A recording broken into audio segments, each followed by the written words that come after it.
Hey, listen, we're going to be having a great discussion today, but so let's just jump into it. Studies suggest cocaine use more prevalent than marijuana among truck drivers.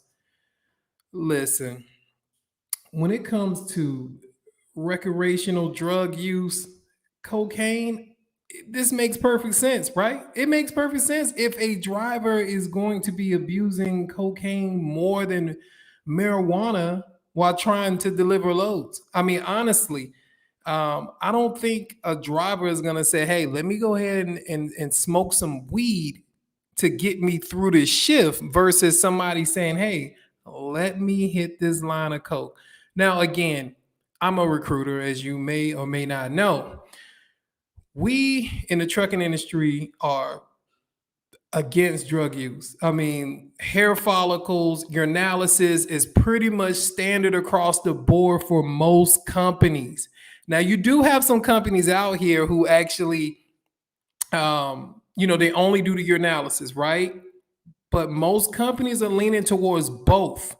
And the reason why is because most people know how to beat a urinalysis, but beating a hair follicle, I have stories. Let me tell you a quick story. I had a driver who, he's, hey man, I was on the phone with him, and he rejected a company, and then I was just like, man, be straight up with me. Tell me, why are you not? Because he didn't have any evidence with the company, meaning that he never drove for them. He didn't have a family member that drove for the company.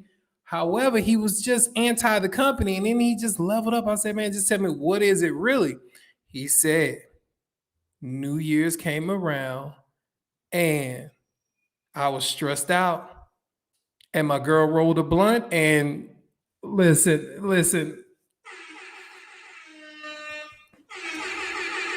right. So what happened is that the driver got caught up in the moment, and I got my own personal story. I got caught up in the moment. I remember my first time in Montego Bay, Jamaica, and you out in Jamaica having a good time, relax, and we decided to take an excursion to Bob Marley's mausoleum. Now, I don't know if you ever been there. He has the sign Mount Zion and all this stuff. I mean, it's a beautiful, gorgeous trip just to get there. You're going into the countryside, right? And when you get there, you actually come across the Rastafarians, right? But when you go to Jamaica, that's controversial because some people say there are no true Rastas, right? They say true Rastas don't wear shoes or socks, and I mean it's wild. Their definition of a true Rastafarian. Well, anyway, there was a guy. Once we reached our destination, there was a guy who pulled up with a huge bag of marijuana. I mean, me personally, I don't smoke up until that point, right? So this huge bag of marijuana, and people took out their camera phones and they started recording. They started taking pictures, and the guy said, "Hey, don't put my face on the camera." And we understood why, right? Because I don't think marijuana is illegal in Jamaica, but you can't. The police cannot catch you with a certain amount. I think that's how it works. But so anyway, we get out there and the guy is everybody's buying marijuana, and me personally, everybody like, support the locals. I'm like, fine, so I bought purchased marijuana, right? Picked up some already rolled, because again, I never smoked before, and of course I don't know how to roll. So so we're venturing up, and I don't know if you ever been to Bob Marley's mausoleum. Please go. But you venture up to this mountain, and then when you get there, you see the sign say Mount Zion, and the mausoleum. I don't know if you ever been in one before, but his is huge, but it's small when you have a bunch of tourists going inside. So, we get inside, and, you're walking around in this circle around the mausoleum.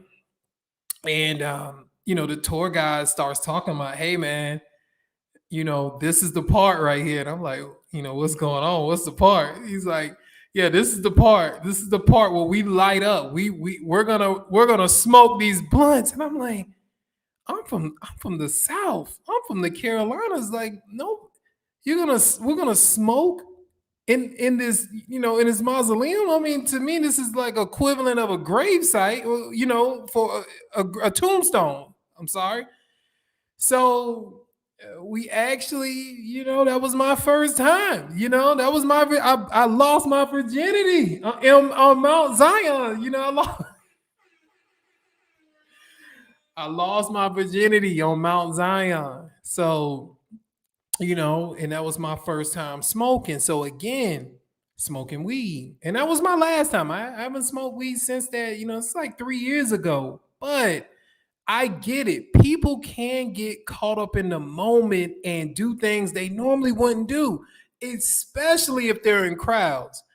Now, what I will say is that I just don't believe that cocaine is like a recreational type drug. I don't think people, and correct me if I'm wrong, I don't think people actually, do cocaine occasionally. Like, I just don't think there's an occasional cokehead, right?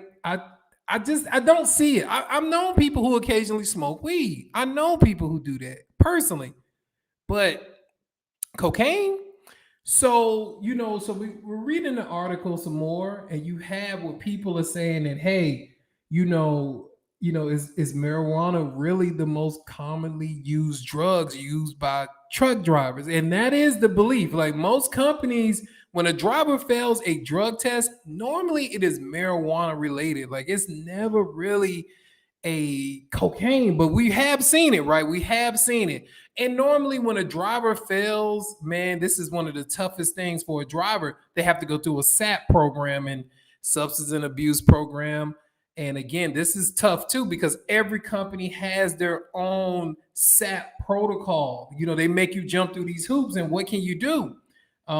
Get your own truck, but they make you jump through it. So, I mean, what they're actually saying is that, I agree and I disagree, but people are trying to say that you can test positive for cocaine less because it's not involving the hair follicle, so to say. So listen, I need to study a little bit more on the hair follicle thing because, for my understanding, was if the drug enters your system, then it can be detected in your hair. Now, with marijuana, we have had stories where drivers have failed marijuana tests. Actually, I spoke to a driver who failed a marijuana test. Now, he claimed, and it's happened multiple times, that a driver says, hey, I failed the marijuana test. I don't smoke, but the people that I was around were smoking. So it's kind of a secondhand contact type situation. And truck driving companies, they don't want to hear it. They do not care if you fail because, you was hanging in your buddy's apartment and you failed the test. That's all they know. So what they're kind of arguing is saying that, hey, cocaine is actually a situation where it's not being detected in the hair as marijuana would be. And I said that is very interesting because I never thought about it that way.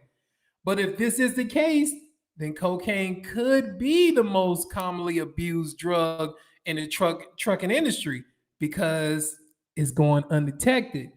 So there was arguments against this actual article and for it too, but you know this is a good article, because what we commonly know is that drivers do fail drug tests a lot more than what you would actually believe. We've actually had student drivers fail drug tests. Now, can you imagine just getting your CDL and then fail before you even get any experience?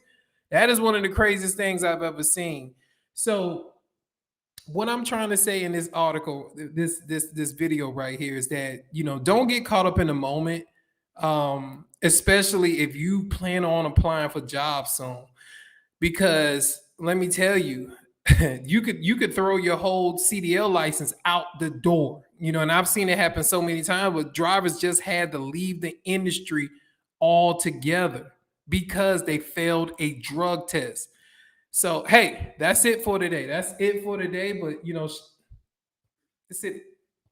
We don't have anything. But that's it for today. And shout out to all the drivers who out there clean, doing the right thing. And you know what? Shout out to all the drivers who are trying to get clean and do the right thing. So, hey, signing out.